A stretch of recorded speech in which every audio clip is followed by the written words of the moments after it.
lost their children in the war, asking them to share one of their remaining belongings. Some of these items were the last surviving memory of their most beloved, yet they didn't hesitate to share them with the exhibition to show the world how much they are suffering. At first we tried to going into the formal institutions road, but they were so burdened with much more than an art exhibition. They were burdened with getting them homes and food and medicine. It was such a catastrophe on all levels. So we said, okay, that's the reality. Let's not lose hope and try to reach the families in a very informal way. If you check the title, most of the scenes we could identify the child and say that this toy belonged to him. But unlike this scene, the 3 dolls were not, we did not take them from the families. The families had nothing to give them, and they gave us the permission to dig in the ashes, to dig in the remains of the building. Among the echoes of children screaming and the shocking sounds of bombings, the walls of the exhibition quote what a toy would say about its deceased owner. A toy with no name, for example, means that either this child's entire family was killed or that the family didn't get the remains of their bodies. We as human beings avoid pain. So when I first decided to do this, I was confident no one would be interested to come because it is a painful cause. Already we face pain on daily basis, so we'd like to avoid that as much as we can. I didn't expect people would come. I didn't expect they would be interested to know their stories. When they know their stories, they would feel them that much. The May war in Gaza saw widespread destruction in the Palestinian Strip. A record number of rockets were fired from the Strip, and at least 243 Palestinians were killed. 11 days of war on Gaza have left 66 Palestinian children dead. 66 lives have been cut short because of war. And through their belongings and toys, residents of the Egyptian capital can experience audio and visually the suffering that these kids and their families feel. Palestine Day hosts that exhibition to mourn the death of the 66 children who lost their life during the Gaza conflict war. Now, the military coup in Guinea that toppled President Alpha Condé out of power has disrupted the COVID-19 vaccination campaign in the country. This came at a time when the country is witnessing the third wave of the COVID-19 pandemic, with only about 3% of the population fully vaccinated. More of that in this report. There was excitement around the COVID vaccination until the military coup created a climate of political uncertainty in the country. One vaccination center manager explains how the vaccination process in the country was disrupted. Before the coup, people came in large numbers to be vaccinated. But after the September 5th event, the numbers started to fall. Excuse me for saying so, but I think that some people had politicized COVID-19. Some people said that President Alpha Condé had left with his COVID-19 and that they no longer needed to observe the anti-COVID-19 measures. The National Committee for Assembly and Development had to launch an appeal so that people understand that COVID-19 is a disease that exists and concerns everyone. Vaccination centers in Conakry are increasingly full. The National Rally and Development Committee message to the population has been well received. I urge everyone to get vaccinated because it's important for yourself. You don't get vaccinated to please the government or anyone else, but you do it for your own health. I was well received in this center. Age is respected and the elderly are given priority. You see, the line is very long now because everyone wants to be vaccinated. People have regained confidence and are aware that COVID-19 is a reality. Guinea launched its first COVID-19 vaccination campaign on March 5, 2021, with a donation of Sinopharm vaccines. The vaccination center manager explained the crucial role played by the Chinese vaccine. The first vaccine we had here in Guinea was the Chinese Sinopharm vaccine. When the vaccination campaign was launched in our country, we used this vaccine, and I was the first person to be vaccinated. Then we mobilized all the health staff and invited them to be vaccinated. This was done and all the staff received the 2 doses of vaccine. Guinea also recently confirmed the first case of Marburg virus disease and was on high alert for Ebola after a false positive test from a traveler from Guinea was registered in Côte d'Ivoire. Apart from private places, it's rare to see people wearing masks on the streets of Conakry, perhaps because it hasn't been made mandatory by the country's health authorities. Guinea's COVID-19 vaccination campaign there disrupted due to the military coup that toppled President Alpha Condé out of power. Now, the International Monetary Fund, IMF, led by its chief mission in the Gambia, held a virtual mission with the Gambian authorities to conduct the 2021 Article 4 consultation and discuss the third review of the Gambia's economic program. The mission is supported by the International Monetary Fund's Extended Credit Facility, which provides financial assistance to countries with protracted balance of payments problems. More of that in this report. The International Monetary Fund concluded a preliminary finding of their mission in the country, which will be subjected to management approval and presented to the IMF board for discussion and approval. Mr. Ivor Sina Fizara, IMF mission chief in the Gambia, says the team has made significant progress in agreeing with the authorities on the financial and economic policies despite the challenges caused by the COVID-19 pandemic. He adds that Gambia's economy is showing earlier signs of recovery as the third wave of COVID-19 is waging on a vigorous rebound. The government continues to take the necessary measures to fight the pandemic. Performance under the ECF supported program has been good. Budget management remains prudent and monetary policy is appropriately accommodative. Structural reforms are advancing, albeit with delays in some areas. Accelerating the vaccine rollout, better targeting of social programs, improving the business environment, unlocking the potential of digitalization, and adopting gender and climate-oriented policies will support an inclusive, robust, and sustainable recovery.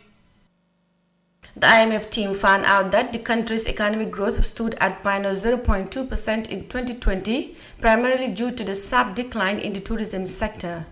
The findings reveal that this is partly cushioned by good agricultural production and robust private construction financed by record high remittances. The preliminary report shows that structural reforms are advancing, though with delays in some areas. The team will in the coming days further the discussion on the 2022 budget with a view to submitting the program review on the IMF Executive Board for approval. Upon this approval, $5 million, about $7 million will be made available to the Gambia. The mission team also had a fruitful discussion with the Inter-Party Committee, as well as the 2 National Assembly committees in charge of public enterprises and finance and public accounts, who all showed strong support for the reforms under the ECF program. For iAfrica News, I am Mariama Cham. International Monetary Fund there reviews Gambia's economic programs. Now, tricycles, popularly known as keke, have become the latest choice for many people in the Gambia to transit from one place to another, especially within the Greater Banjul area. Our reporter DCC engages some of the motorcycle drivers along the Westfield Tippergarage Highway, and she now tells us more in this report. The inadequacy of federal roads in the Gambia is one of the major factors contributing to traffic congestion in the country, especially within Westfield Tippergarage highways. However, with the advent of tricycles, also called keke, people can now reach their destinations without any delay. This prompted many to board the keke for fast and easy transportation. Engaging the drivers as to what motivated them into this initiative, Joseph Bunduka says he ventures into this business because of the inadequate opportunities for young people. Well, what motivates me in keke driving is like is survival, because in Gambia there is not much opportunity for young youth to get income. So when this keke driving came in Gambia, we find it possible that it can keep many youth busy, can keep many Gambian youth busy, you know, like it can make the environment move and the transportation easier for people. So like, and enroll so I can take care of myself, my family, and take care of the little things around me. For Simon Jasse, the business is booming well, except for the fact that they usually have some issues with the traffic police, especially those without license. Difficulties one police will disturb the Monday. Our only obstacle is the traffic police, who disturb us sometimes. Apart from that, we have no other problem. There are some drivers without license, and it is not safe to drive without a license. So the police usually park those kind of drivers. This is the only difficulty we face. For Alaji Lamin Kamara, the trade is his area of specialty because he has been doing this for a long time. Like this is the only job for we the foreigners, at least like we can work good, you understand, because you know this is our foreign country, you understand, and this is our professional skills, you understand, like from in our country we used to do this, you understand, up to here. Regardless of the fact that tricycles can transport passengers to reach their destination within a short period, Ibrahima Janko, a taxi driver, believes that the advent of KK in the Gambia has affected their work. Sister, This has affected our work because before we used to fly from Westfield to Tipa Garage, hardly we stand without any customer. But because of the traffic jam and these tricycles find easy movement within roadside due to their size, customers usually don't enter into our taxis now. This is why we have parked our taxis like this. It is not really easy for us, to be candid. According to the Daily Trust, tricycles was introduced by the current chairman of the Nigerian Drugs Law Enforcement Agency, Brigadier General Buba Marwa. The purpose was to proffer solutions to the transport challenge in Nigeria. However, with the advent of these vehicles in the Gambia, the ever-growing traffic congestion is expected to be minimized within the country. Daisy say, Fire African News. Those tricycles, commonly known as keke, is gaining momentum in the country, as our Daisy reports. We will now go with a quick break and we'll be right back with the rest of the news on the wall today. Stay tuned. The locations, the design, the materials used, all the way down to the latest details, are few of many things that we focused on when we envisioned the airport residency. As proud innovators of community estates, the airport residency in Old Yundum, a project by Swami India International, offers unique gated community with 3- and 4-bedroom villas and duplexes. Just 5 minutes away from the Banjul International Airport. Luxury, convenience, and accessibility are some of the reasons you should consider this great housing opportunity. With a clubhouse, a playground, access roads, and parking facilities available for your dream home or a valuable investment, you will find all you need at Airport Residency here in Old Yundum.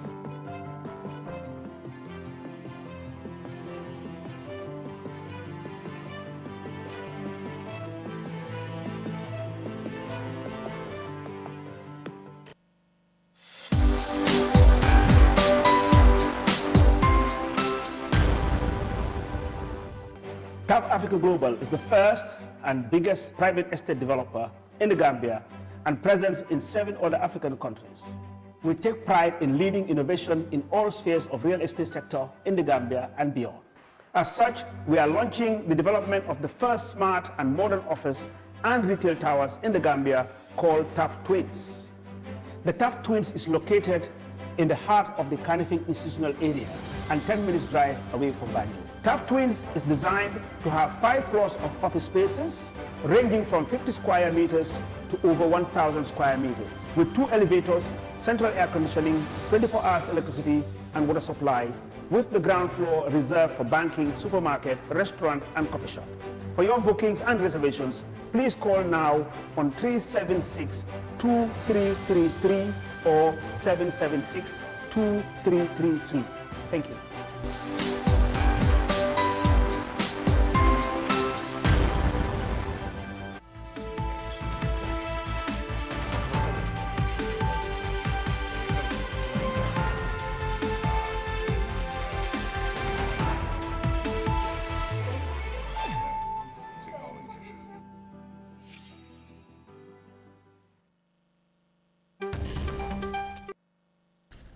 Welcome back from that break. You're still watching the World Today newscast, and now to the rest of our stories. Now, since the start of the COVID-19 pandemic in the Gambia, cases of domestic and gender-based violence against women are increasingly reported.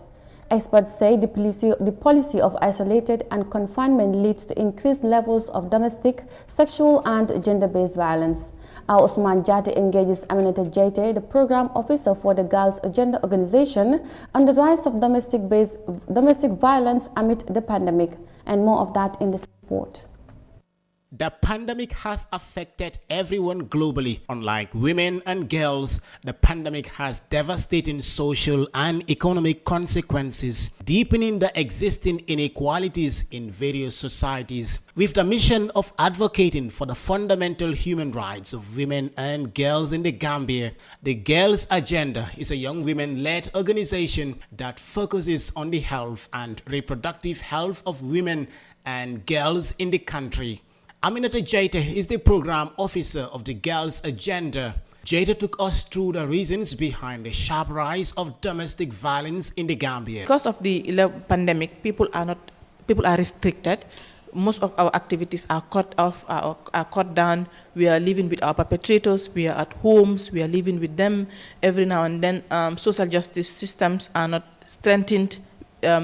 People are focusing more on the pandemic. It's like everyone else's attention is shifted to the pandemic. So these are the chances that cause a rise in the GBV statistics in the Gambia, and it is something that is very serious. So when you look at the demographic health survey 2019-2020, you will realize that gender-based violence is at 41%, and this includes domestic abuses, it includes wife battering, this includes sexual and gender-based violence. The UN Secretary General Antonio Guterres revealed that nearly 60% of women around the world work in the informal economy, earning less, saving less, and at greater risk of falling into poverty.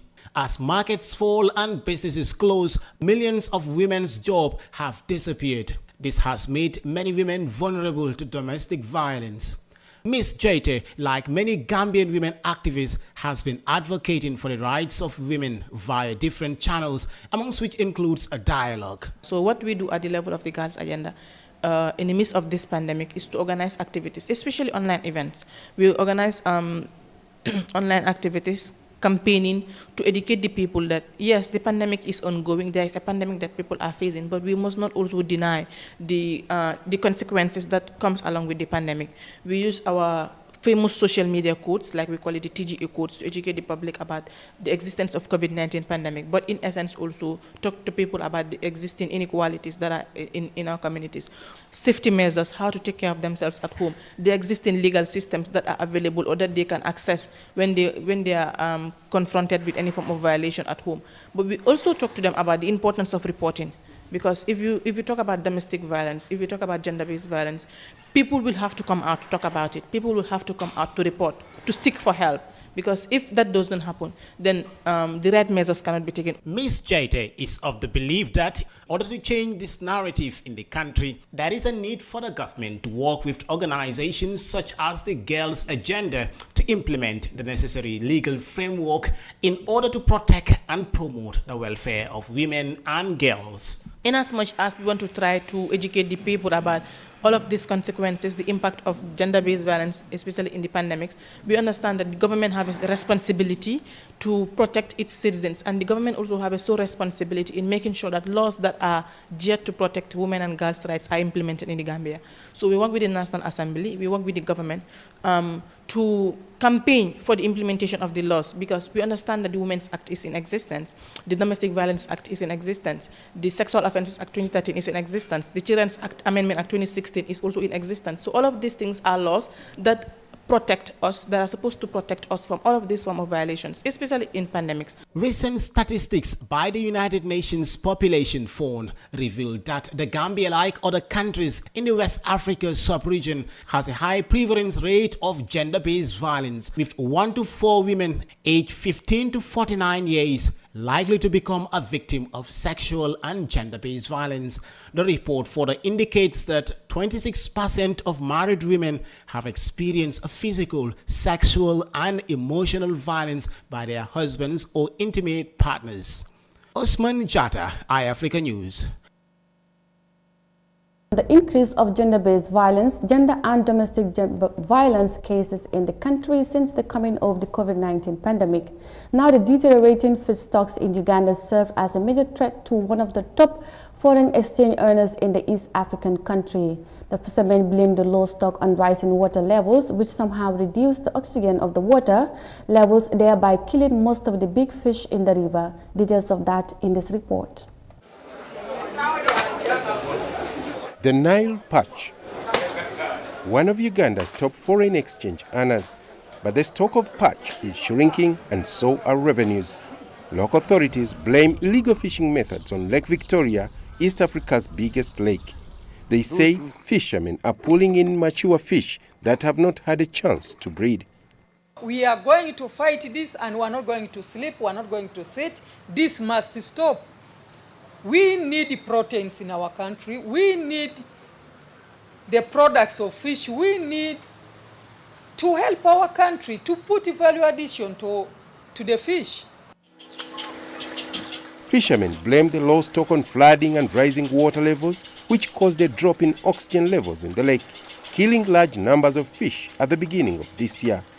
Before the recent mass deaths of Nile perch, we would come back with a big catch. But now things have changed. We get little fish. Uganda's Agriculture Ministry says the fish catch has dropped from 57,000 tons in 2019 to just 8,000 tons in the first 6 months of this year, on track for a record yearly low. Local authorities are concerned that if the fishing industry is not properly regulated, the country will lose export revenue and many people will lose their livelihoods. An estimated 1.5 million Ugandans make a living in the fishing industry. The government is rolling out specific guidelines for fishing in Lake Victoria, restricting the size of the boats that can be used on the lake, specifying the kind of nets that can be used, and enforcing the use of permits. Failure to follow the 8 guidelines we have given above, the minister will have no choice and the ministry will have no choice, and we shall not have any option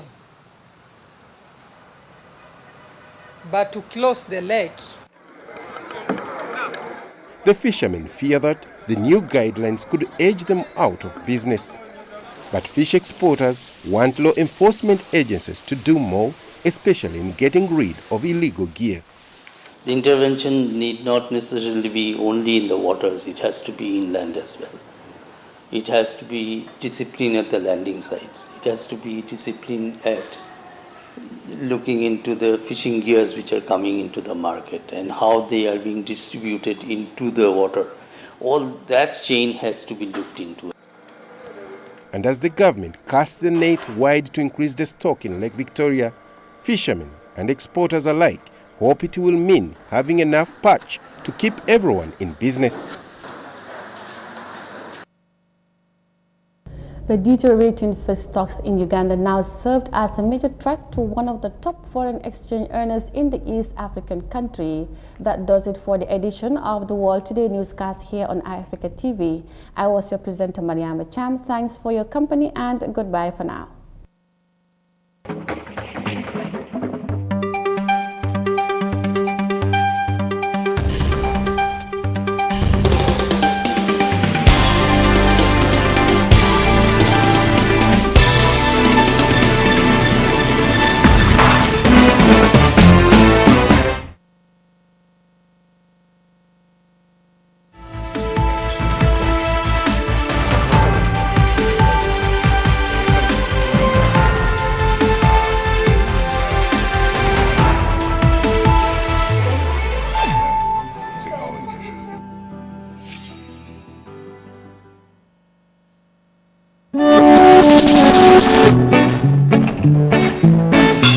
Star GSM has new arrivals of home appliances with 2 years warranty and a promotion on 2-way gas cooker, gas or electric at a cost of $10,000, which used to be $17,000.